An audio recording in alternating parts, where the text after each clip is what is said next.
നമസ്കാരം. മഹാരാഷ്ട്രയിൽ മുതിർന്ന കോൺഗ്രസ് നേതാവും മുൻ മുഖ്യമന്ത്രിയുമായ അശോക് ചവാൻ രാജിവെച്ച സംഭവം വലിയ വാർത്താ പ്രാധാന്യം നേടുന്നുണ്ട്. അദ്ദേഹത്തിന്റെ രാജി ഇതിനോടകം തന്നെ പാർട്ടി നേതൃത്വം സ്വീകരിച്ചിട്ടുമുണ്ട്.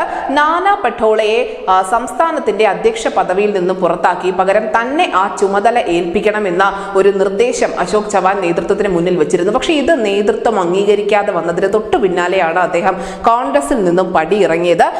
കോൺഗ്രസിൽ നിന്നും രാജിവെച്ച അദ്ദേഹം BJP-യിലേക്ക് ഏതാനും മണിക്കൂറുകൾക്കുള്ളിൽ തന്നെ എത്തുമെന്നുള്ള ചില സൂചനകൾ കൂടി ഇപ്പോൾ സജീവമായി രംഗത്തെത്തുന്നുണ്ട്. എന്നാൽ ഏറ്റവും പ്രധാനപ്പെട്ട വിവരം എന്തെന്നാൽ കോൺഗ്രസ് ഇപ്പോൾ മഹാരാഷ്ട്രയിൽ ഒരു അടിയന്തര യോഗം ചേരാൻ ഒരുങ്ങുന്നു എന്നത് തന്നെയാണ്. സംസ്ഥാനത്ത് നമുക്കറിയാം 44 MLA-മാരാണ് കോൺഗ്രസ് പാർട്ടിക്കുള്ളത്. ഇതിലൊരു വിഭാഗം ഏകദേശം 10ഓളം MLA-മാർ അശോക് ചവാനൊപ്പം പാർട്ടി വിട്ടേക്കാം എന്നുള്ള ഒരു സൂചന ശക്തമാണ്. സംസ്ഥാനത്തിന് ചുമതലയുള്ള രമേശ് ചെന്നിത്തല അടക്കമുള്ള നേതാക്കൾ ഇപ്പോൾ അവിടെ എത്തിയിട്ടുമുണ്ട്. അനുനയ നീക്കങ്ങൾ തന്നെയാണ് പാർട്ടിയുടെ ലക്ഷ്യമായി മുന്നിലുള്ളത്. ലോക്സഭാ തെരഞ്ഞെടുപ്പിൽ ഒരുങ്ങുന്ന കോൺഗ്രസ് പാർട്ടിയെ സംബന്ധിച്ച് വലിയൊരു തിരിച്ചടി തന്നെയാണ് അവർക്ക് മഹാരാഷ്ട്രയിൽ അശോക് ചവാൻ പടിയിറങ്ങിയതിലൂടെ ലഭിച്ചിരിക്കുന്നത്. അശോക് ചവാനുമായി ബന്ധപ്പെട്ട ചർച്ചകൾ രാഷ്ട്രീയ വൃത്തങ്ങൾ വളരെയധികം ശക്തമാക്കി തന്നെ മുന്നോട്ട് കൊണ്ടുപോകുന്നുമുണ്ട്.